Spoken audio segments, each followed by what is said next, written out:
જય શ્રી કૃષ્ણ. જય જય શ્રી ગોકુલેશ. વૈષ્ણવો, આજે નરસિંહ ચૌદસનો ઉત્સવની બધા વૈષ્ણવોને ખૂબ ખૂબ બધાઈ. વૈષ્ણવો, નરસિંહ ચૌદસ વિશે પુષ્ટિ માર્ગમાં જે અગત્યતા છે એ ગઈકાલે આપણને સમજાવી હતી. આજે પણ હું તમને નરસિંહ ચૌદસની થોડીક વિશેષ વાત કરીશ. આજે પ્રહલાદના કારણે ભગવાન નરસિંહનું પ્રાગટ્ય થયું હતું. સંધ્યાકાળના સમય, વૈશાખ સુધી ચૌદસનો દિવસ. શ્રીમદ ભાગવતમાં સપ્તમ સ્કંદમાં લગભગ 10 અધ્યાય આ પ્રહલાદ હિરણ્યકશિપુ વિશેના લગભગ છે. એમાં 7મા સ્કંદના 9મા અધ્યાયમાં પ્રહલાદજીએ નરસિંહ ભગવાનની 43 શ્લોકોમાં સ્તુતિ કરેલી છે. આપણે બી જાણીએ છીએ કે ભગવાનની સ્તુતિ ઘણી પ્રિય છે. ભાગવતમાં સ્તુતિઓનો ભંડાર છે. હવે આ નરસિંહ ભગવાનનું જે ચરિત્ર છે એ નૃસિંહ પુરાણમાં બહુ વિસ્તૃત રીતે ચર્ચવામાં આવેલું છે. એની ઘણી માહિતી નરસિંહ ભગવાનની નરસિંહ પુરાણમાં છે. એમાં તો શ્રી લક્ષ્મી નૃસિંહ સ્તોત્ર પણ આપેલું છે, જેમાં નરસિંહ ભગવાનના 1000 નામો પણ મૂકવામાં આવેલા છે.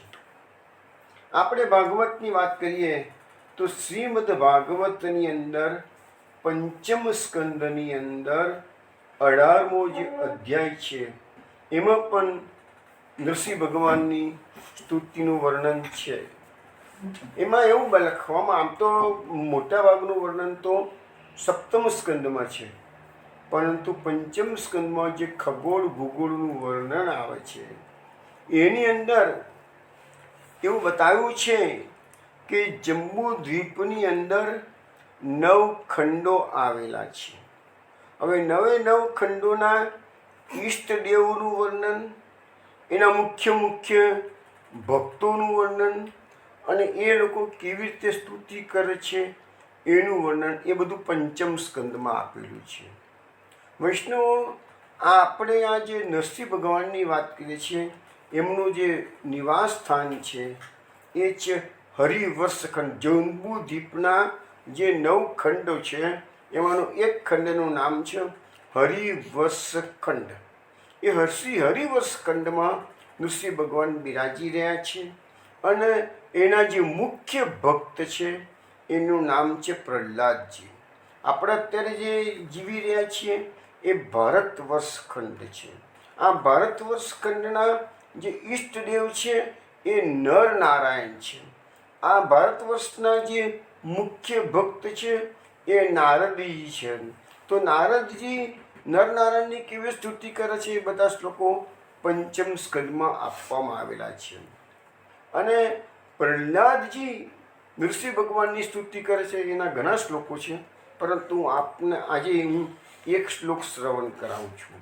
એમાં કહે છે કે ઓમ નમો ભગવતે નરસિંહાય નમસ્તેજસે આવિરાવિર્ભવ વજ્રનખ વજ્રડંસ્ત્ર કર્માસ્યાન રંધય તમોગ્રસ ઓમ સ્વાહા અભયમ આત્માની ભૂષ્ટામ શ્રોમ.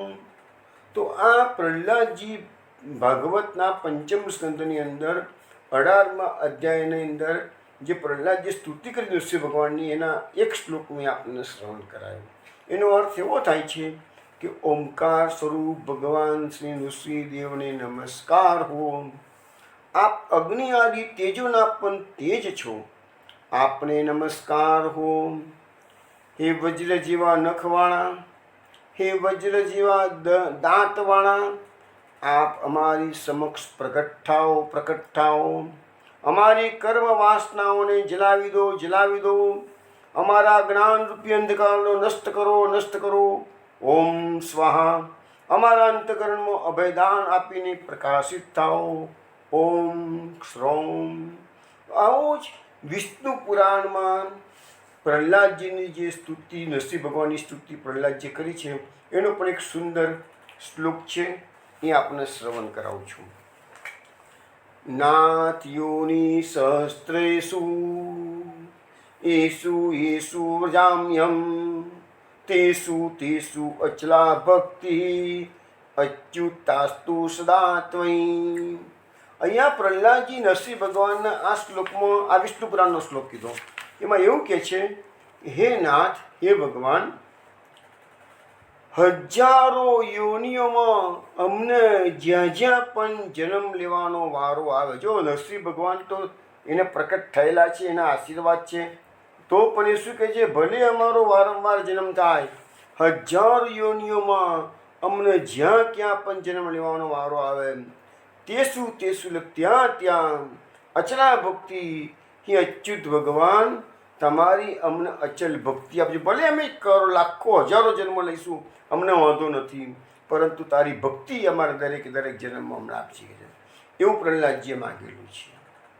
ભાગવતની અંદર આટલા બધા શ્લોકો છે, 43 શ્લોકો. તો એ બધામાં છેલ્લે તો પ્રહલાદજીએ નરસિંહ ભગવાન પાસે એક જ વાત માગી કે પ્રભુ, તમે મને વરદાન આપવાની વાત તો કરો છો કે છે, પણ મને ક્યારે પણ કશું પણ ભગવાનની પાસે માગવાની ઈચ્છા ન થાય એવું જ વરદાન આપો. તો આ નિષ્કામ ભક્તિની વાત છેલ્લે પ્રહલાદજી માગે છે. હવે આપણે આ પ્રહલાદજીની વાત તો નરસિંહ ભગવાનનો જન્મની વાત કરીએ. હવે આધુનિક સમયમાં એક ઘટના નરસિંહ ભગવાનની બનેલી છે, એ વૈષ્ણવ આપણને કહું છું, તમે શાંતિથી સાંભળો. કલકત્તાથી નજીકમાં જ ઇસ્કોનનું એક બહુ જ મોટું સેન્ટર આવેલું છે. એનું નામ છે, એ ગામનું નામ છે માયાપુર. માયાપુરમાં ઇસ્કોનના જેટલા વિશ્વ મંદિરો છે ને, મોટામાં મોટું મંદિર જે છે ને, એ આ માયાપુરમાં. એ કલકત્તાથી લગભગ 150 કિલોમીટર દૂર છે. અને હું થોડા વખત પહેલાં ત્યાં ગયેલો, તો ત્યાં મેં નરસિંહ ભગવાનની ઘણી જ વિશાળ મૂર્તિ જોયેલી, મને યાદ પણ રહી ગયું. હવે એની ત્યાં પૂછતા અમને જાણવા મળ્યું કે નરસિંહ ભગવાનની મૂર્તિ નામ તો તમને વૈષ્ણવને ખબર છે, ઇસ્કોન એટલે અલ્ટિમેટલી તો કૃષ્ણનો જ સંપ્રદાય છે. બધી જગ્યાએ ઇસ્કોનમાં રાધા કૃષ્ણના જ મંદિરો છે. અને ત્યાં માયાપુરમાં પણ મુખ્ય મંદિર તો રાધા કૃષ્ણનું જ છે. તો એના જ કેમ્પસમાં રાધા કૃષ્ણનું મંદિરનું જે મોટો હોલ જેવું છે, જ્યાં અનેક દર્શનાર્થીઓ દર્શન કરી શકે એવી જગ્યા છે. તો નજીકમાં જ પાછું એ લોકોએ વિશાળ નરસિંહ ભગવાનનું મંદિર બનાવેલું છે.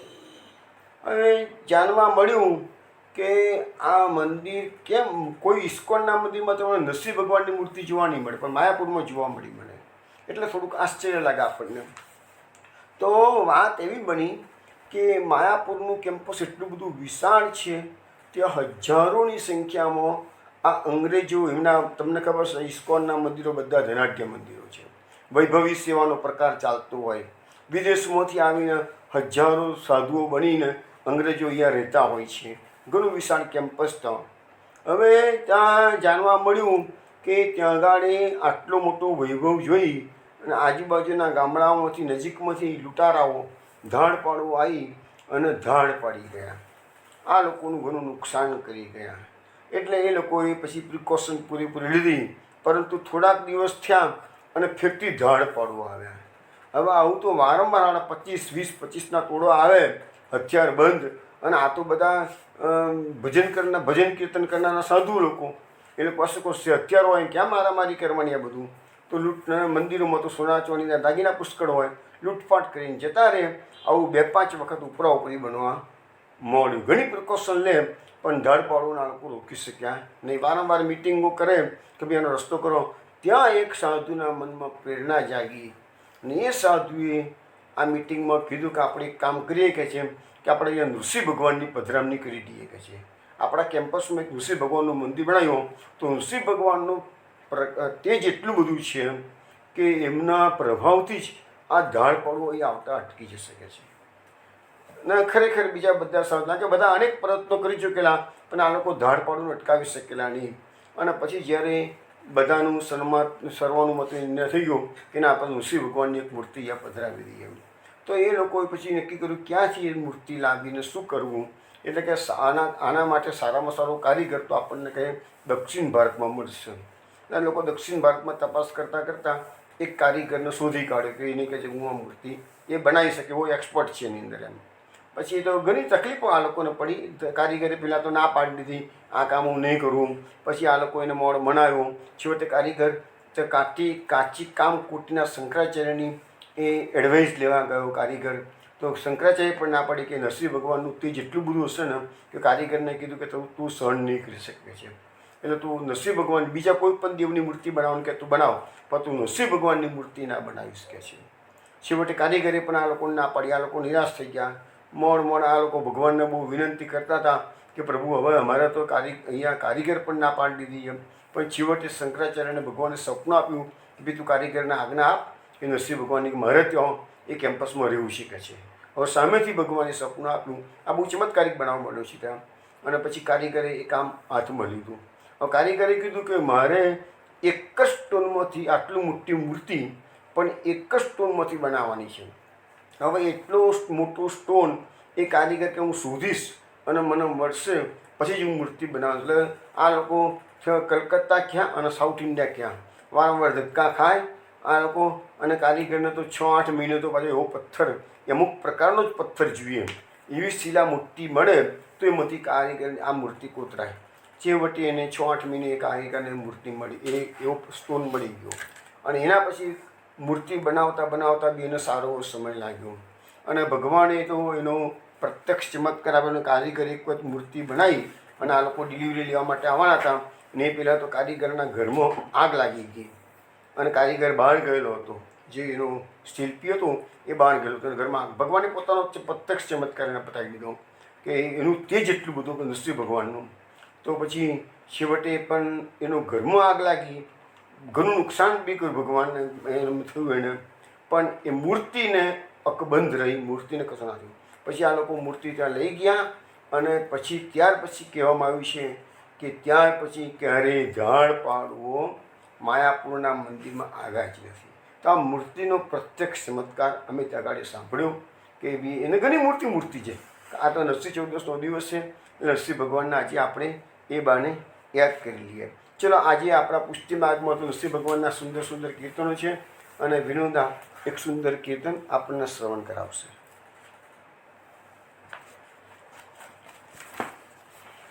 यह व्रत माधो प्रथम लियो, यह व्रत माधो प्रथम लियो, जो मेरे भक्तन को दुख दे ताको फारू नख नहियो, यह व्रत माधो प्रथम लियो, जो भक्तन सो वैर करत है परमेश्वर सो वैर करे, रखवारी को चक्र दर्शन माथे ऊपर सदा फिरे, यह व्रत माधो प्रथम लियो, पराधीन हो अपने भक्तन को जा कारण अवतार धर्यो, यह जो कही हरि मुनिजन आगे अभिमानी को गर्व हर्यो, यह व्रत माधो प्रथम लियो, भजते भजो त्यजो नहीं कबहू પાર્થ પ્રતિશીપતિયો બાકી પરમાનંદ દાસ કો ઠાકુર અખિલ ભુવન સબ સાખી યહ વ્રત માધો પ્રથમ લિયો યહ વ્રત માધો પ્રથમ લિયો યહ વ્રત માધો પ્રથમ લિયો. આ કીર્તનનો અર્થ વૈષ્ણવ એવો થાય છે કે ભગવાને સૌથી પ્રથમ એક વ્રત લીધેલું છે. કયું વ્રત લીધું છે? જો મેરે ભક્તન કો દુઃખ દે તાકો પારું નકનિયો. ભગવાનને ભક્તો એટલા બધા વાલા છે કે ભગવાનના ભક્તો માટે ભગવાન પ્રતિજ્ઞા કરીને કહે છે, વ્રત લીધું છે. કહે છે ભાગવત બાપુ શબ્દ વાપરેલા છે ને, સ્વયં વ્રત મેં આહિત. ઇન્દ્રમાન ભંગની જે લીલા હતી એની અંદર ભગવાને બ્રજવાસીને કીધું, સ્વયં વ્રત મેં આહિત, મારું વ્રત છે. કે છે તમે ચિંતા ના કરશો, તમે મારા શરણે આવેલા છો. શરણાગત વત્સલ ગિરધારી છે ભગવાન. તો અહીંયા પણ એ જ વાત આવે છે, જે મારા ભક્તોને દુઃખ આપે છે એને કહે છે હું મારા નખથી ફાડી નાખું. હિરણ્યકશિપુને નખથી ચીરી નાખ્યો હતો. જો ભક્તન સો વેર કરત હે પરમેશ્વર કો વેર કરે. જે ભક્તોની સાથે વેર કરે છે તો ભગવાન કે છે એમ જ માન્યો કે સો વેરી નિજ વેરો. કીર્તનમાં આવે છે ને, સો જો ભક્તન સો વેર કરે સો નિજ વેરી મેરો. એ મારો પોતાનો વેરી પણ છે. કે છે રખવારી કો ચક્ર સુદર્શન માથે ઉપર સદા ફીરે. મારા ભક્તોના રક્ષણ માટે હું કાયમ માટે સુદર્શન ચક્ર એના રક્ષણમાં મૂકી શકે છે. એના માટે સુદર્શન ચક્ર પડતું હોય તો મારા ભક્તને વાળ પણ વાંકો ના કરી શકે. કેમ? પરાધીન હું આપણે ભક્તન કો જ્યાં કારણ અવતાર રહ્યો. અરે હું તો મારા ભક્તો અગાડે દુર્વાસાના ચરિત્રમાં, અમૃતસર ચરિત્રમાં આવે છે ને, અહમ ભક્ત પરાધીન. તો અહીંયા પણ એ જ વાત આવે છે, પરાધીન હું अपने भक्तन को. હું મારા ભક્તો આગળ પરાધીન થઈ ગયું છું. કે છે જ્યાં કારણ અવતાર ધર્યો, એના કારણે ભગવાને અવતાર ધર્યો. એક ભક્તે બહુ સરસ વાત કરી હતી. આ વાત નીકળી એટલે યાદ આવ્યું મને કે કહ્યું તો ભગવાન કહે છે કે હું તો, આપણે બધા મહાપુરુષો કહે છે કે ભગવાન તો સર્વસમર્થ છે. કે છે સર્વસમર્થ છે. તો એક ભક્તે એવી ટીકા કરી, ભગવાન સર્વસમર્થ ક્યાં છે? કે છે તો કેમ ભાઈ શું થયું? તો કહે છે કે પોતાના ભક્તો ગાડે તો પરાધીન થઈ જાય છે. ભક્તો ગાડે તો ભગવાનનું ચાલતું નથી. ભક્તો કહે છે એમ કરવું પડે છે. કહે છે ને કે નાહમ વસામી વૈકુંઠે યોગીનામ હૃદય ચ મદ ભક્તા યત્ર ગાયતી તત્ર તિષ્ઠામિ નારદ. જ્યાં જ્યાં મારા ભક્તો ગાન કરે છે ત્યાં ત્યાં હું ઊભો રહું છું. હે નારદ, એવું ભગવાને કીધેલું છે. તો ભગવાનને ભક્તોના અનેક પ્રકારના કામો કરવા પડે છે. એટલે ભગવાન ભક્તો ગાડે પરાધીન થાય. એટલે પેલા ભક્તે સારી ભાષામાં કોમેન્ટ કરેલી કે ભગવાન સર્વસમર્થ નથી, ભક્તો ગાડે ભગવાનનું જોર ચાલતું નથી. ભક્ત કેમ એમ ભગવાનને કરવું પડે છે. તો પરાધીન હો આપણે ભક્તન કો જ્યાં કારણ અવતાર ધર્યો. એના માટે તો ભક્તોના રક્ષણ માટે આ નરસિંહ પ્રગટ્ય શા માટે થયું છે? તો પ્રહલાદના માટે એક જ કાર્ય છે. આપણા તો રામ અને કૃષ્ણ બે પૂર્ણ અવતાર કહેવાય.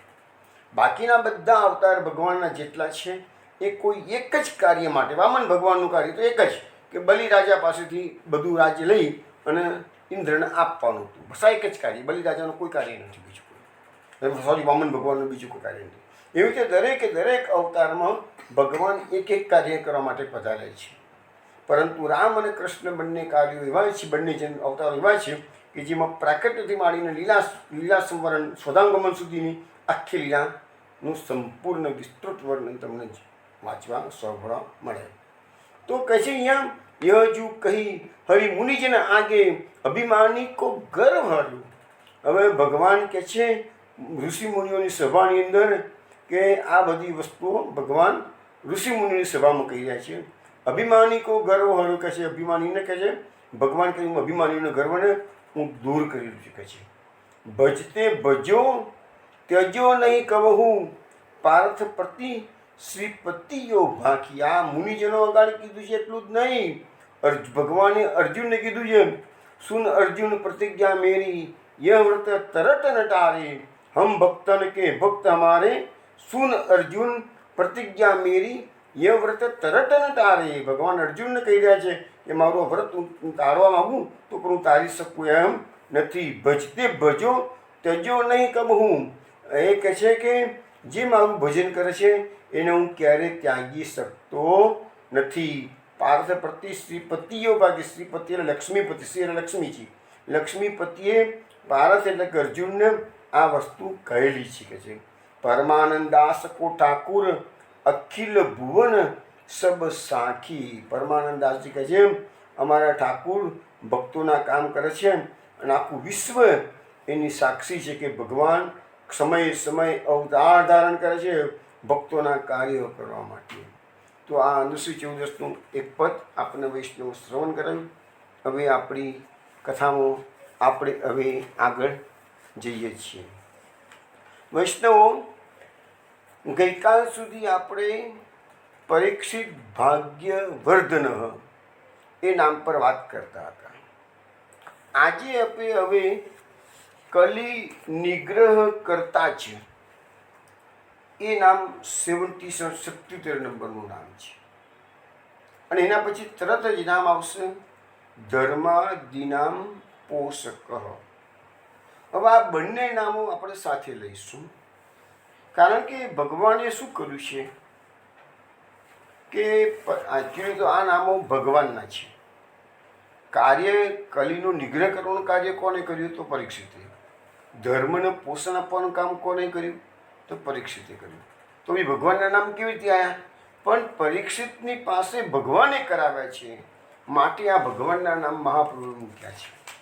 આખા ભાગવતમાં ભક્તોનું કોઈ કાર્ય હોય કે બીજા કોઈ પણ વ્યક્તિનું કોઈ પણ પ્રકારનું કાર્ય હોય, એ બધું ભાગવત એટલે ભગવાનનું સ્વરૂપ છે, શ્રી કૃષ્ણનું સ્વરૂપ છે, પુરુષોત્તમનું સ્વરૂપ છે. માટે એ કોઈ પણ કાર્ય હોય એ બધું શ્રી કૃષ્ણના જ કાર્યો કહેવાય છે. એટલે પરીક્ષિતની પાસે કલીનો નિગ્રહ કરાયો, માટે ભગવાનનું નામ પડ્યું કલી નિગ્રહ કરતા.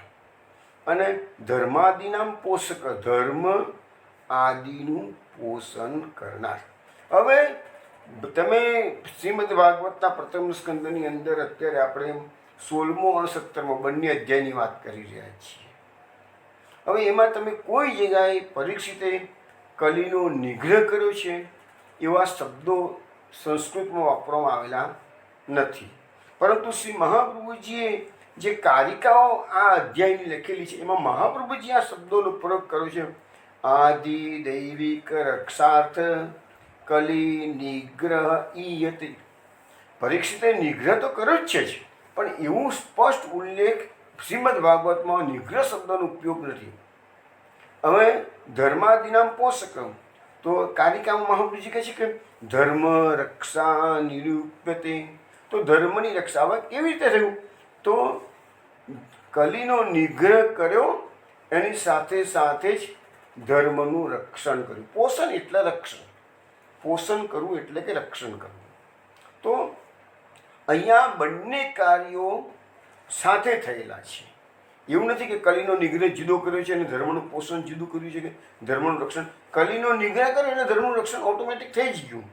કારણ કે ધર્મને હેરાન કોણ કરતો હતો? કલી હેરાન કરતો હતો. એ કલીને ભગવાને લિમિટેડ. હવે અહીંયા બીજી અગત્યની વાત, કલીને પરીક્ષિતે માર્યો નથી, નિગ્રહ કર્યો છે.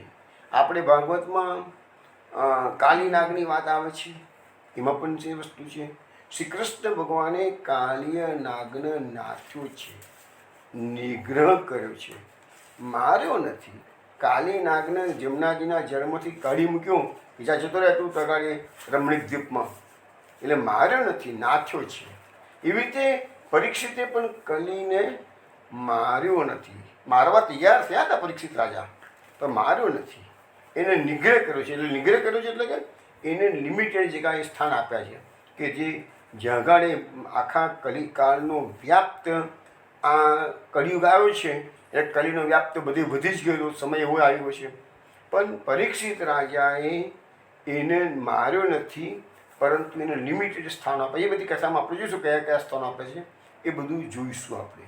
હવે એક સવાલ આવે છે કે શ્રી કૃષ્ણ ભગવાનનું સધામ ગમન થયું એ જ વખતે કલિકાળનો પ્રવેશ થઈ ચૂક્યો હતો.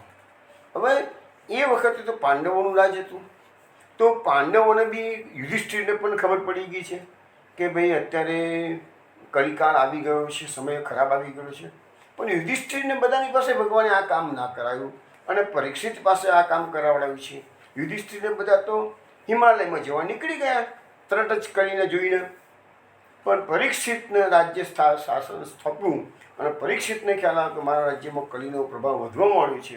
એટલે કલીનો પ્રભાવ વધવા માંડ્યો એટલે દિગ્વિજય કરવા નીકળ્યા. અને દિગ્વિજય કરવા નીકળ્યા અને ત્યાં પરીક્ષિત રાજા કુરુક્ષેત્રમાં પ્રાચી સરસ્વતીના કિનારે પહોંચ્યા અને ત્યાં એક એમને આશ્ચર્ય જોયું.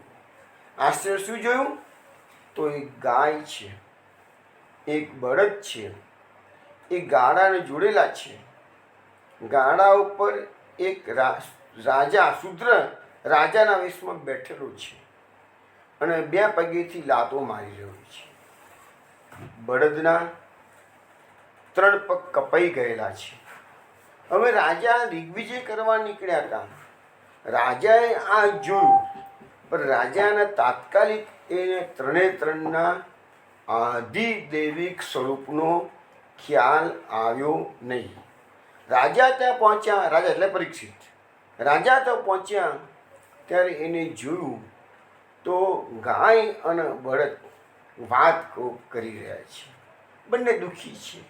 તો પરીક્ષિતને તો અત્યારે બળદ દેખાય છે, ગાય દેખાય છે.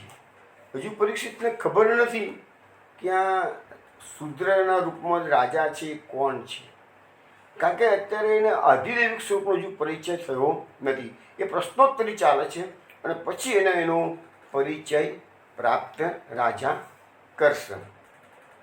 હવે લખે છે કે એને જે બળદ દેખાયો એ કેવું હતું? તો લખ્યું છે કે સફેદ કમળનો જેવો ધોળો, એના માટે શબ્દો આપ્યો છે મૃણાલ દ્રવલમ, સફેદ કમળ જેવી કાંતિવાળો બળદ. પછી બીજું બળદનું 6 પ્રકારના લક્ષણો જોયા છે બળદના. તો કે છે એનો પેશાબ છૂટી ગયો હતો કે છે એવું બળદ છે. પછી બિભ્યતમ ઇવ એટલે કે ડરી ગયેલો હતો, ગભરાયેલો હતો. પછી શું કહે છે કે વેપમાન પદે કેન એટલે એક પગ પર ઊભો રહીને ધ્રુજતો હતો. પછી કહે છે કે અજ્ઞાનથી પણ એ કંપતો હતો. શુદ્રતાડિતમ એટલે કે શુદ્ર વડે માર ખાતો હતો, પગોની લાતોથી માર ખાતો હતો. તો આ વસ્તુ રાજાએ બળદના રૂપમાં ધર્મ હતો. હજુ રાજાને ખબર નથી કે આ ધર્મ છે, પણ રાજાએ જોયું તો આ બળદના આટલો બધો ત્રાસ થઈ રહેલો છે. હવે એને ગાય જોઈ. ગાયના કેવા લક્ષણો જોયા એને? તો ધર્મ દુધામ. આ તો ગાય તો ધર્મને દોહનારી છે, છતાંય કેવી હતી? દીન હતી. એટલે કે ઉત્તમ દેશોમાં દુષ્ટો રહેલા હોવાથી તે દીન જેવી થઈ ગયેલી હતી, બિચારી જેને આપણે કહીએ. પછી વિવસ્સામ એટલે કે વાછરડા રહિત ગાય ત્યાં ઊભી હતી. પછી લખ્યું શાસ્ત્રુ વદનામ એટલે જેના વદન પર આંસુઓ વહી રહ્યા હતા, એટલે રડતી હતી ગાય કે છે. કૃષામ એટલે કે દ્રવ્યહીનતા એટલે યજ્ઞો થાય છે તો યજ્ઞને યોગ્ય દ્રવ્યોનો અભાવ છે. પછી યવસમ ઈચ્છતીમ એટલે કે જવ ઈચ્છતી યજ્ઞ વગેરેમાં પોતાનો ભાવ મેળવવાનું ઈચ્છતી હતી. તો આ વસ્તુ 6 લક્ષણો બળદના જોયા, 6 લક્ષણો એને ગાયના જોયા. રાજા એને મારતું જોયું. હવે કહે છે કે ભાગવતમાં આવે છે કે ધર્મ એટલે ગાય અને બળદ વચ્ચે વાર્તાલાપ ચાલી રહ્યો છે. રાજા પશુઓની ભાષા જાણે છે એટલે ધર્મ પૂછે છે, એટલે કે બળદ, ધર્મ એટલે બળદ, એ પૂછે છે હે ભદ્રે તારો દેહ નિરોગી છે તો ખરો ને કે છે. તું નિસ્તેજ કેમ દેખાય છે? મારા મોઢા પર તેજ નથી તો નિસ્તેજ કેમ દેખાય છે? તારું મુખ મ્લાન છે, તું ઉદાસ કેમ છે? તારા મનમાં પીડા થઈ ગઈ છે એવું મને લાગે છે કે છે. હવે જ્યારે અર્જુન દ્વારકાથી આવ્યા, યુધિષ્ઠિરે જોયું તો અર્જુન નિસ્તેજ થઈ ગયેલો હતો. તો અર્જુને પણ કેટલા બધા પ્રશ્નો પૂછી કાઢ્યા. યુધિષ્ઠિરે પણ અર્જુનને કેટલા બધા પ્રશ્નો પૂછ્યા હતા એ તો બધા તમને ખબર છે ને. કે અર્જુન, શું શ્રી કૃષ્ણ ધામ છોડી ગયા છે, પૃથ્વીને છોડી લીધી છે કે છે? શું તે અનાથનું રક્ષણ નથી કરી શક્યો તું? તારા મોઢા પર કોઈ તેજ નથી કે છે? તે ગમ્યાગમન કરેલું છે કે છે? શું તું લૂંટાઈ ગયો છું કે છે? તે તું વચન આપેલું તું પાડી નથી શક્યો કે છે? કે શું બાળકને જમાડ્યા વગર કે અતિથિને જમાડ્યા વગર તું જમવા બેસી ગયો છું? તો આ બધા લક્ષણો, અનેક આ તો મેં થોડા કીધા, એવા અનેક લક્ષણો યુધિષ્ઠિર અનેક પ્રશ્નો અર્જુનને પૂછી રહ્યા છે. એવી રીતે અહીંયા આ ધર્મ છે એટલે કે બળદ છે એ ગાયને અનુમાન કરે છે કે તમારું મુખ આટલું બધું મ્લાન ઉદાસ કેમ છે. તો એના બધા લગભગ 14 કારણો રજૂ કરવામાં આવેલા છે. કયા કયા કારણો જોઈએ? હે માં, તું દૂર સ્થિત તારા પતિ વરાહનો શોક કરે છે. હવે તમને ખબર છે ને કે વરાહ ભગવાને પૃથ્વીનો રસાતલમાંથી ઉદ્ધાર કર્યો હતો. એ કથા આપણે વરાહનું ચરિત્ર જ્યારે આવશે ત્યારે આપણે કથા જોઈશું. પણ અહીંયા પ્રશ્નમાં, પહેલો પ્રશ્નમાં જે 14 રીતે એનો શોક છે એમાં 14 કારણો ધર્મ બતાવી રહ્યા છે. પહેલું કારણ બતાવે કે તારા પતિ વરાહનો શોક, કે વરાહ અવતાર પૂરો થઈ ગયેલો. વરાહ મેં તમને થોડા પહેલાં કીધું ને કે ભગવાનના દરેકે દરેક અવતાર એક એક કાર્ય માટે જ છે. ખાલી રામ અને કૃષ્ણ જ પૂર્ણ અવતાર કહેવાય છે. તો પતિ વરાહનો શોક કરે છે. આજે પણ વરાહનું તમને કહું, જે લોકો લીલી પરિક્રમા કરવા ગયા હોય ત્યાંથી પછી સોરમજી જ્યાં હોય તો સોરમજીમાં એ વરાહ ક્ષેત્ર કહેવાય છે. એ વ્રજમાં નથી આવતું, પણ જ્યાં ગોસાઈજી ગોકુલનાથજી મહાપ્રભુજીની બેઠકો છે અને ગોસાઈ ગોકુલનાથજી જ્યારે ગોકુલ છોડીને વરાહનું સોરમજીમાં મુકામ કરતો, એ જગ્યાનું નામ છે વરાહ ક્ષેત્ર. ગંગાના કિનારે છે અને ત્યાં વરાહ ભગવાનનું મંદિર પણ આજે છે. પછી બીજું કહે છે કે હે માં, તું મારો પુત્રનો શોક કરે છે કે તને મારો શોક થાય છે? મારા 3 પગ કપાઈ ગયા એટલે તારો શોક છે કે છે? પછી કહે છે કે પૃથ્વીરૂપી તારા દેહનો શોક કરે છે. તેનું શોકનું કારણ શું કીધું? શુદ્ર રાજાઓના ચિહ્નધારી શુદ્રો તારા દેહનો ભોગ કરી રહ્યા છે. અત્યારે જે શુદ્ર રાજાઓ આપણે પૃથ્વી પર તો કેટલા બધા શુદ્ર રાજાઓ થઈ ગયા છે. મુસલમાનોનું રાજ આવી ગયું, અંગ્રેજોનું રાજ આવી ગયું, તો એ બધા રાજાઓ તો પૃથ્વીનો ભોગ કરી રહ્યા છે. પછીનું કારણ આપે છે યજ્ઞરૂપી ભાગ હરાઈ ગયા છે એવા બાહુરૂપ દેવતાઓનો ભોગ કરું છું, શોક કરું છું. તો કહે છે તને શોક શાનો છે કે છે? વરસાદ વિના સૂકા દુકાળથી, અન્ન વિના પીડાથી ચરણરૂપી પ્રજાનો શોક કરું છું તું કહે છે. હે પૃથ્વી, તમે અરક્ષિત સ્ત્રી અને અરક્ષિત બાળકોનો શોક કરો છો કે છે. પછી કહે છે કે કુકર્મ કરનાર બ્રાહ્મણોના કુળમાં તે રહી છે. એ વેદવાણી હવે શું છે કે એવા કુકર્મી બ્રાહ્મણોના મોઢામાં જીતી રહી છે કે છે. તો એનો તો શોક કરું છું કે છે. પછી કહે છે કે બ્રાહ્મણોનું અહિત કરતા રાજકુળોના આશ્રય રહેલા ઉત્તમ બ્રાહ્મણો માટે તું શોક કરું છું. અચ્છા, અધમ ક્ષત્રિયો જે માત્ર નામના ક્ષત્રિયો છે એમનું તું શોક કરી રહી છું, અથવા અધમ ક્ષત્રિયો ઉજાડેલા દેશોનો શોક કરી રહી છું કે છે.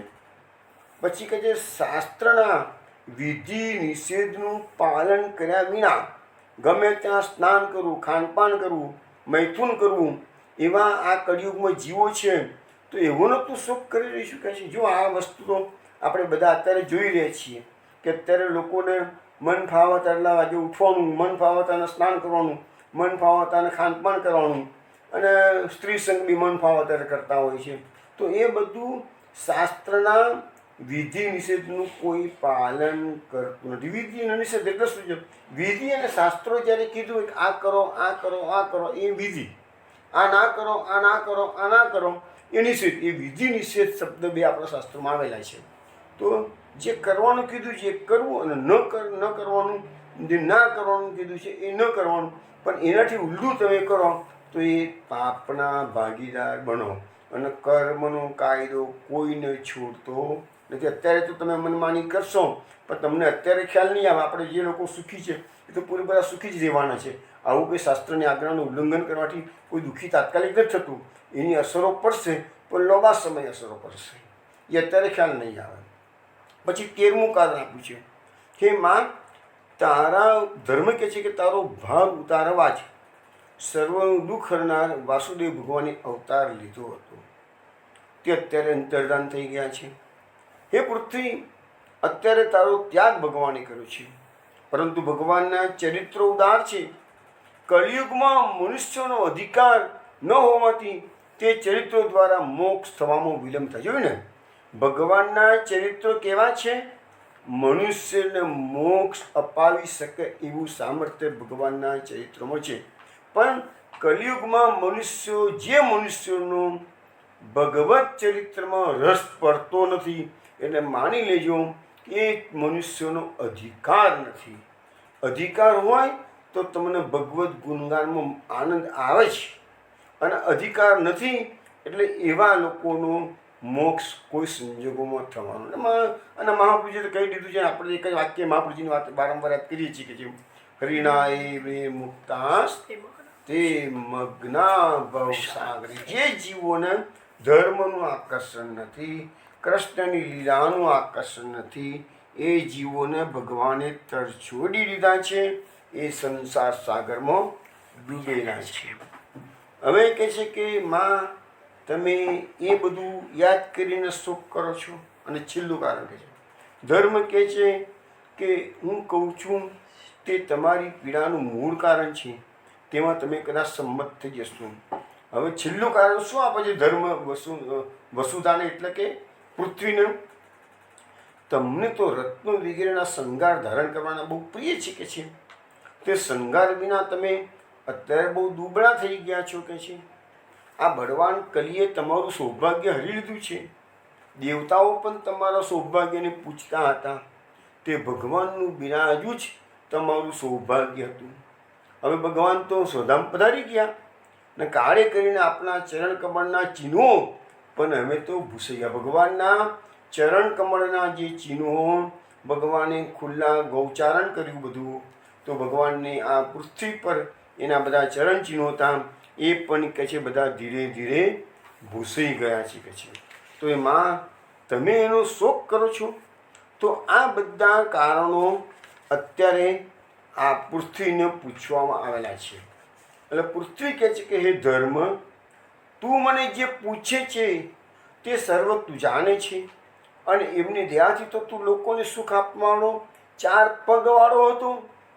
તું ભગવાન હતા, બિરાજતા હતા, એટલે તું 4 પગવાળો હતો કે છે.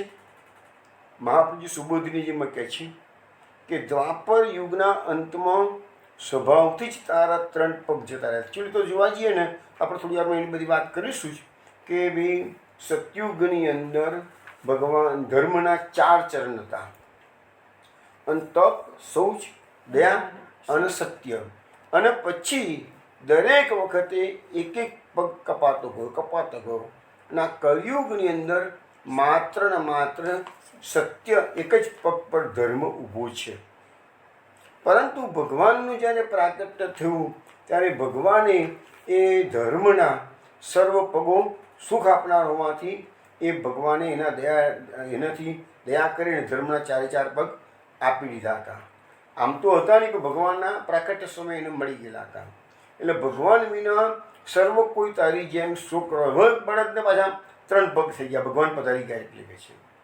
હવે પૃથ્વી છે ને, એ ભગવાનના હવે પૃથ્વીને જવાબ આપે છે કે હું શા માટે શોક કરી રહી છું. પૃથ્વી જોઈ તમે સમજો, રાજાને જે દર્શન થયા, કેવા દર્શન થયા પરીક્ષિત રાજાને?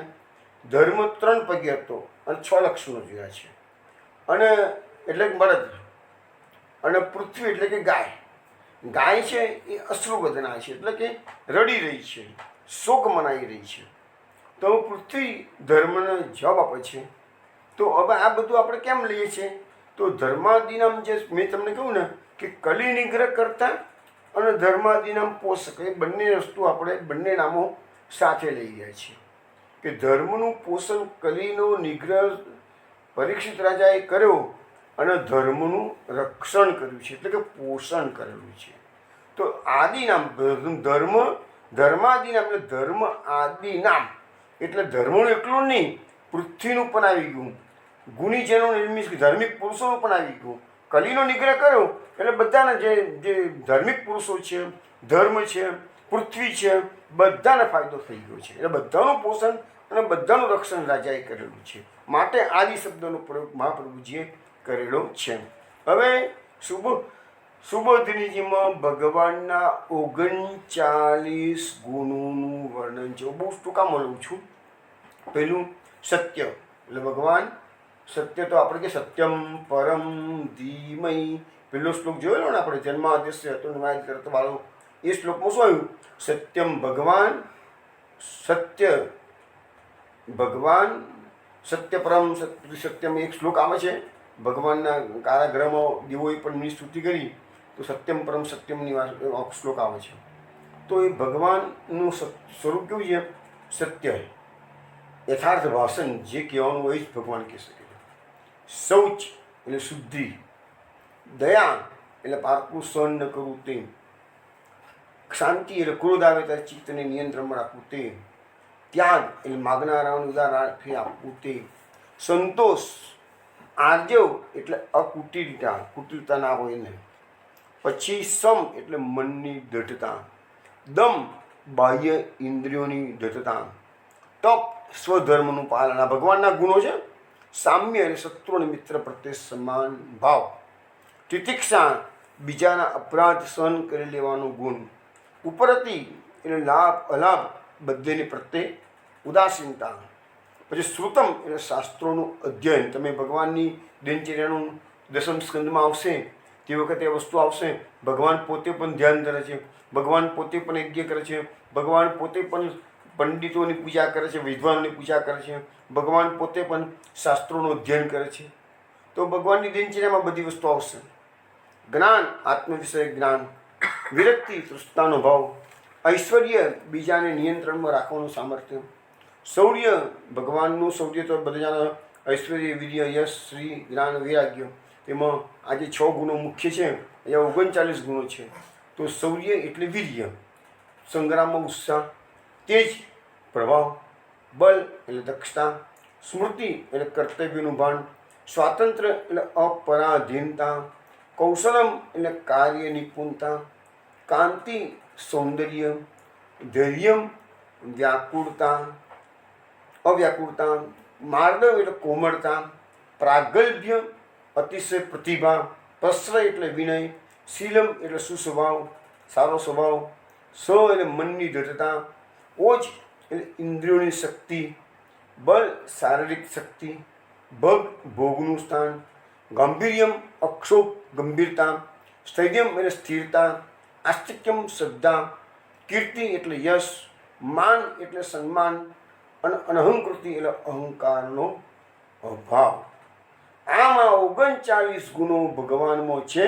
ઉપરાંત બ્રહ્મણ્યત્વ, ભક્ત વત્સલતા વગેરે પણ અનેક ગુણો મહાપ્રભુજી આ બ્રહ્મણત્વ અને ભક્ત વત્સલતા એ ગુણો મહાપ્રભુજીએ સુબોધિનીજીમાં દર્શાવેલા છે.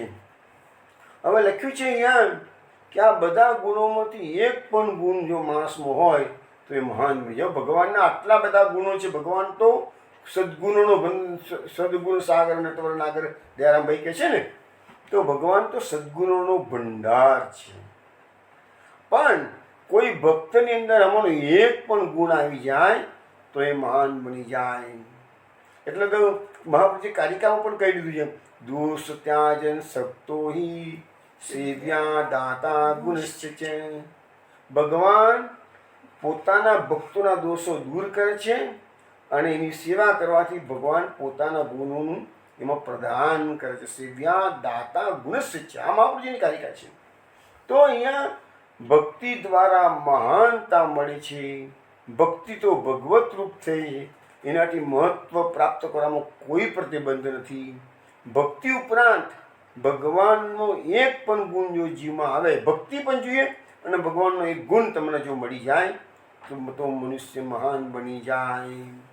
હવે આગળ કહે છે કે પૃથ્વી કહે છે કે હું મારો શોક કરી રહી છું. હે દેવોમાં ઉત્તમ, હે ધર્મ, તારો પણ હું શોક કરી રહી છું.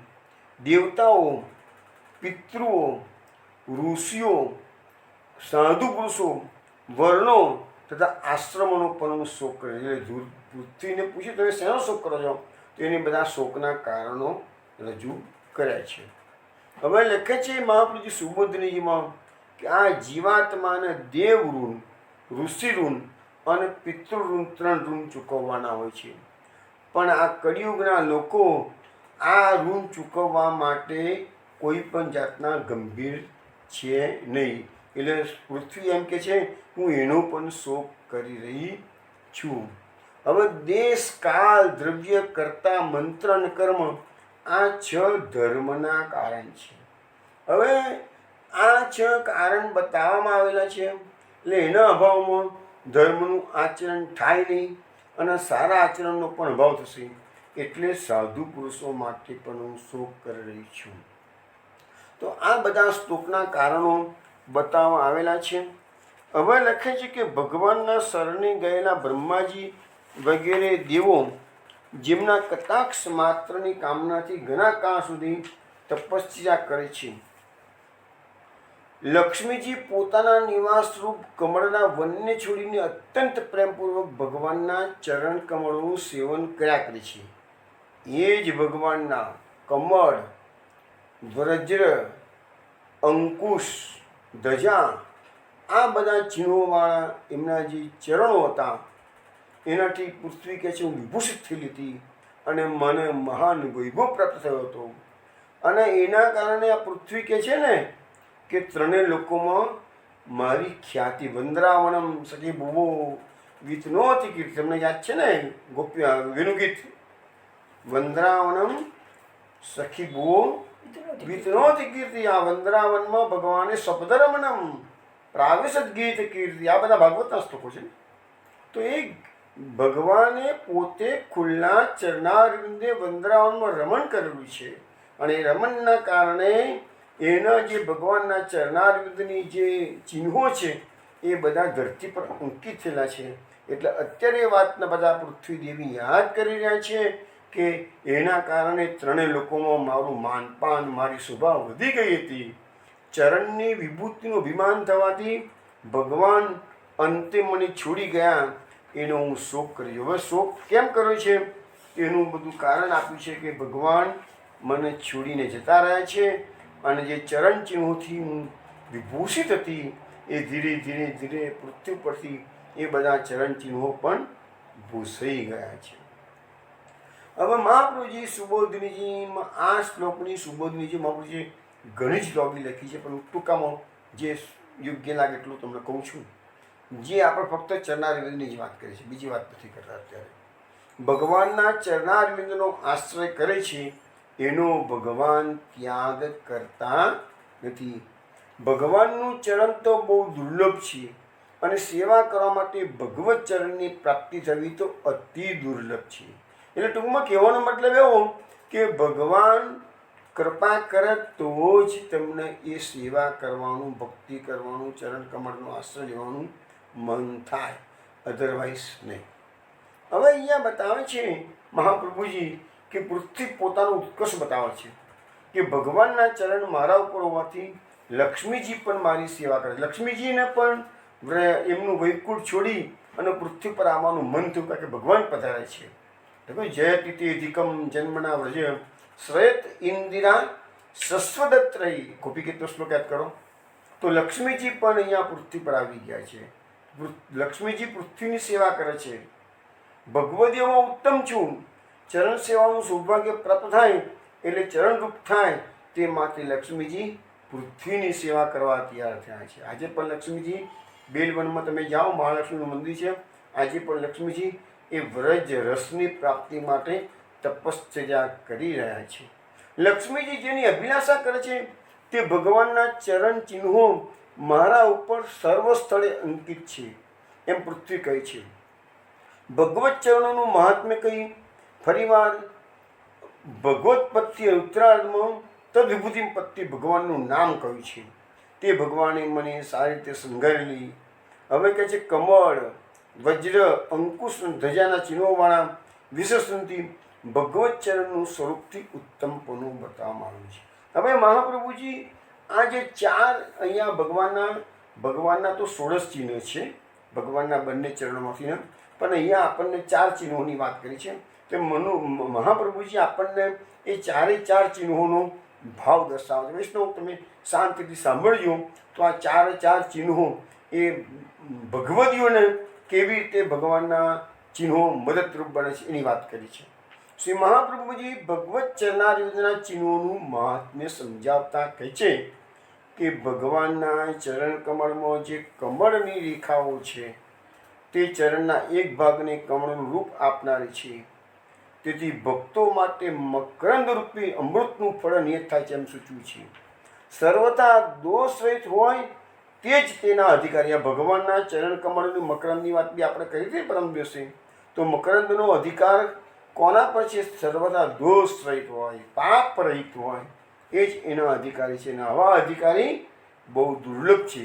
હવે લખે છે આગળ મહાપ્રભુજી, દેહાધ્યાસ, હું અને મારુંની ભાવનાવાળા જીવો આ ફળને પ્રાપ્ત કરી શકતા નથી. હવે આપણે આ બધાનો આ તો કોમન દુર્ગુણ છે બધાનો, કે આ દેહ એ હું છું, એ દેહાધ્યાસ, અને આ હું અને આ મારું, એ તો આપણાથી અહમતા મમતા જેને આપણે કહીએ છીએ, એ તો આપણે છૂટતું નથી. અને જે જીવો આવી ભાવના કરતા હોય છે એને આ ચરણ કમળના ફળની પ્રાપ્તિ થતી નથી. એટલે કે દેહમાં રહેલાઓને અમૃત પ્રાપ્ત કરવાનો અધિકાર થાય તે માટે ભગવાનના ચરણારવિંદમાં પાછી વજ્રની રેખા આપી છે. વજ્રની રેખા શું કરે છે? પાપના પર્વતોનો નાશ કરે છે. ભગવાનના ભક્તોના જે પાપોના ઢગલા થઈ ગયા હોય તો ભગવાનના ચરણારવિંદની ભક્તિ કરશો તો ભગવાનના ચરણારવિંદમાં જે વજ્રની રેખા આપેલી છે એ તમારા પાપોના ઢગલાનો નાશ કરવા શક્તિમાન છે. હવે આ બધું મનની નિશ્ચલતાથી પ્રાપ્ત થાય છે. યોગ વગેરે સાધનોથી મનની નિશ્ચલતા પ્રાપ્ત કરવામાં બહિર્મુખતા થાય છે. હવે જુઓ, હવે અહીંયા મનની એકાગ્રતાની વાત આવે છે. હવે જે લોકો યોગ માર્ગ પકડ્યો છે, ધ્યાન માર્ગ પકડ્યો છે મનના નિગ્રહ માટે, કંટ્રોલ માટે, તો મહાપ્રભુજી કહે છે કે એમાં તો તમે જો કદાચ મનનો નિગ્રહ કરી પણ શક્યા તો પણ તમે કૃષ્ણ સેવાથી બહિર્મુખ થઈ જશો. એટલે કે છે કે એ ભગવાનના ભક્તો એ માર્ગ અપનાવતા, કયો માર્ગ? યોગ માર્ગ, ધ્યાન માર્ગ, ભગવાનના ભક્તો અપનાવતા નથી. તો મનની, હવે ભગવાનની ભક્તિ કરવા માટે તો મન તો નિશ્ચય જોઈશે જ કે છે. તો ભગવાનના ચરણારવિંદમાં મનને વશ કરવા માટે અંકુશના કારણે મહાપ્રભુજી કહે છે કે ભગવાનના ચરણારવિંદમાં જે અંકુશ રેખા છે એ ભક્તોના મનને નિગ્રહ કરવા માટે, મનને વશ કરવા માટે છે. હવે ભગવાનના ચરણ કમળના મહાત્મ્યને લીધે જ ભક્તોનું મન ત્યાંથી ભટકતું નથી, કે સેવા માર્ગમાં કોઈ પ્રતિબંધ આવતો નથી. એટલે આ વસ્તુ પહેલાં પણ અનેક વાર સમજાવી ચૂક્યો છું કે ભગવાન હંમેશા ભક્તના ભાવનું પોષણ કરે છે. જો તમે ગમે તેટલી સાંસારિક અડચણો તમારી પાસે હશે, પ્રતિબંધો ગમે તેટલા આવતા હશે, પણ જો તમારો હૃદયનો શુદ્ધ ભાવ હશે તો ભગવાન કૃપા કરી અને સાંસારિક પ્રતિબંધોને પણ દૂર કરી આપશે, તમને સંપૂર્ણપણે અનુકૂળતા આપશે. ફક્ત જરૂર શું છે કે આપણા મનના અડગ નિશ્ચયની, કે નહીં મારે કૃષ્ણની જ પ્રાપ્તિ કરવી છે આ જીવનમાં જ, એવો નિશ્ચયના મેલમાં વસે મારો વાળમો રે, જે રે જાય તે ઝાંખી પામજે, દયારામ કીધું છે ને. તો આ દત્ત નિશ્ચય જોઈશે તમારે, અને દસ્ત નિશ્ચય હશે તો પ્રભુ તમે એક ડગલું ચાલશો, તમે ભગવાન તમારી સામે 10 ડગલા ચાલીને આવી જશે. ભગવાન એટલો કૃપાળુ છે, પુષ્ટિ પ્રભુ બહુ કૃપાળુ છે, પણ તરત તમારી તૈયારી જોઈએ. એક જ વસ્તુ ત્યાં લખ્યું છે કે સેવા માર્ગમાં કોઈ પ્રતિબંધ તમારો આવવા દેશે નહીં કે છે. પણ આ બધું ભગવાનના ભજન પછી થાય છે. ભગવાનનું ભજન શરૂ કરવું જ મુશ્કેલ. મેઇન વસ્તુ તો મહાપુરુષે બતાવી દીધી કે પણ ભગવાનનું ભજન શરૂ કરવું જ ઘણું મુશ્કેલ. કેમ? તો એનું કારણ છે કે આપણા જન્મના અનેક પાપો આપણા અંતઃકરણમાં ભરાઈને બેસી ગયા છે, દુર્વાસનાઓ. અને એ દુર્વાસનાઓ તમને ક્યારે પણ આ ભગવાન માર્ગમાં આગળ આવવા દેતા નથી. મેં એટલે તમને ઘણી વખત કીધું છે કે મારી જે પત્રાવલીમાં 22 નંબરની 29 નંબરની મેં એક ચર્ચાઓ બધી રીતે ચર્ચાઓ કરી છે. કયા કયા પ્રતિબંધો આવે છે ભગવાન માર્ગમાં, મનુષ્યને ક્યાં કુવિચારો આવે તો શા માટે આવે છે, એ દૂર કેવી રીતે કરી શકે, બધી વસ્તુ 22 નંબરથી 29 નંબરની પત્રાવલીમાં સર્વશાસ્ત્રોનો સાર કરીને મેં લખેલું છે બધું. એમાં તમે આ બધું વાંચી લેજો. હવે લખ્યું છે કે જીવને કાલ, ધર્મ અને સ્વભાવનો ભય રહ્યા કરે છે.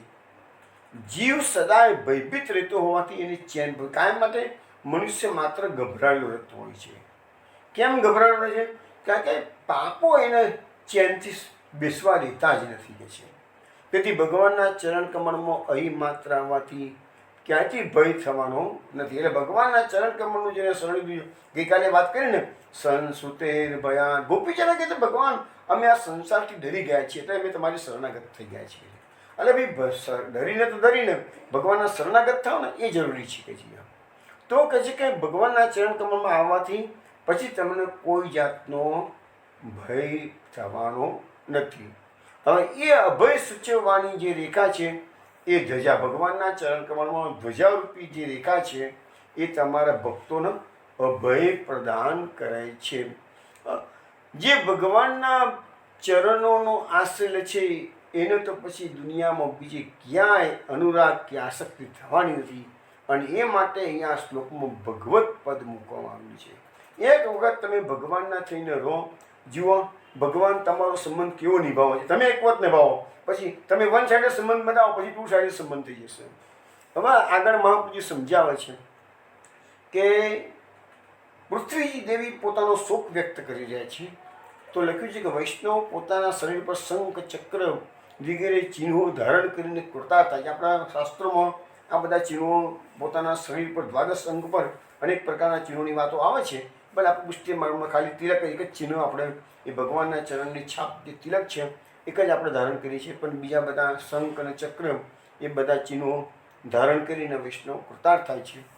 ભગવાનના ચરણ કમળનો સ્પર્શ થતાં સાત્વિક ભાવને લીધે હવે ભગવાનના ચરણ કમળનો સ્પર્શ પૃથ્વીદેવીને થયો એટલે એના સાત્વિક ભાવ પ્રકટ થયા, એટલે પસીનો થઈ ગયો. અને પસીનો થઈ ગયો એટલે જમીન જે પૃથ્વીદેવી છે એ આર્દ્ર બની ગયા. એટલે ભગવાનના ચરણ કમળના ચિહ્નોની છાપ એમાં સ્પષ્ટ રીતે ઉપસી આવે છે. પૃથ્વી કહે છે કે એવી રીતે સમલંકૃત થવાથી હું ત્રણેય લોકમાં પૂરેપૂરી શોભાયમાન થઈ ગઈ, વિભૂષિત થઈ ગઈ. પરંતુ અત્યારે એ બધાનો અતિક્રમ કરી અને હું તો કાંતિવાળી થઈ હતી, પરંતુ હું ભગવાનની વિભૂતિયુક્ત હતી. ભગવાન તો મારા પર શયન કરતા, બેસતા, ભોજન કરતા, કીડા કરતા, સત્તા ચલાવતા. આમ હું ભગવાનના ચરણારવિંદના સ્પર્શ માત્રથી સર્વ સૌભાગ્યવાળી હતી. એવો મારો હાલમાં ભગવાને ત્યાગ કર્યો. પ્રભુ પોતાના ધામમાં પધારી ગયા છે. હું અહંકાર વળ્યો. કેમ ભગવાન પધારી ગયા એનું કારણ પૃથ્વીદેવી એ કારણ આપે છે. ભગવાને સ્વધામ ગમન કેમ કર્યું, કેમ મારો ત્યાગ કર્યો? તો પૃથ્વીદેવી કહે છે કે ભગવાનના ચરણ ચિહ્નોથી અંકિત થયેલી શોભાયમાન હું અહંકારવાળી થઈ ગયેલી હતી કે છે. મારામાં અહંકાર આવી ગયેલો હતો. મારા જેવું દુનિયામાં બીજું કોઈ ભાગ્યશાળી નથી જો વારંવાર ભગવાનના ચરણારવિંદનો મને સ્પર્શ થાય છે કે છે. આ ભૂમિ પર જે દ્વારકાના યાદવો રહેતા હતા એના માટે અન્નની ઉત્પત્તિ હું કરતી હતી કે છે, બધાનું પોષણ તો હું કરતી હતી કે છે. અને એનામાં મારા માટે વિવાન આવી ગયું હતું કે છે. અને હવે લખે છે કે અન્નથી જ મનના સર્વ વિકારો ઉત્પન્ન. હું અભિમાનવાળી હતી, મારું અન્ન યાદવોએ ખાધું એટલે એ યાદવોમાં પણ આ મનના વિકારો ઉત્પન્ન થયા. એટલે એ યાદવો અંદર લડી અને નાશ પામ્યા, બધા મરી ગયા કે છે કે. અને મારા ગર્વનો નાશ કરવા માટે ભગવાને મને ત્યજી દીધી અને પોતે સ્વધામ ગમન કર્યું છે કે છે. અસુર વંશમાં હવે આગળના શ્લોકમાં કહે છે પૃથ્વીદેવી પોતાના બધા શોકના કારણો પૃથ્વી આપી રહ્યા છે. એમાં લખ્યું છે કસુર વંશમાં ઉત્પન્ન થયેલા રાજાઓની 100 અક્ષોયની સેનાઓ મારા પર ભાર. હવે અહીંયા ભાગવતમાં 100 અક્ષોયની સેનાઓની વાત કરી છે, પરંતુ ભગવાને તો પૃથ્વી પર જન્મ ધારણ કરીને અનેક અક્ષોયની સેનાનો નાશ કર્યો. એક સિમ્પલ એક્ઝામ્પલ છે કે મહાભારતના યુદ્ધમાં 18 અક્ષોયની સેનાનો નાશ કર્યો, એ તો સર્વવિદિત વાત છે. 11+7. પછી જરાસંઘ 17 વાર ચઢાઈ કરી અને દરેક વખતે 23 અક્ષોયની સેના લઈને આવ્યો, તો 23 × 17 કરો, કેટલી બધી થઈ જાય? 200-300 થઈ જાય કે ના થઈ જાય? તો એટલી બધી અક્ષ, પણ અહીંયા ભાગવતમાં 100 અક્ષોની સેનાનો શબ્દ ઉલ્લેખ કરેલો છે.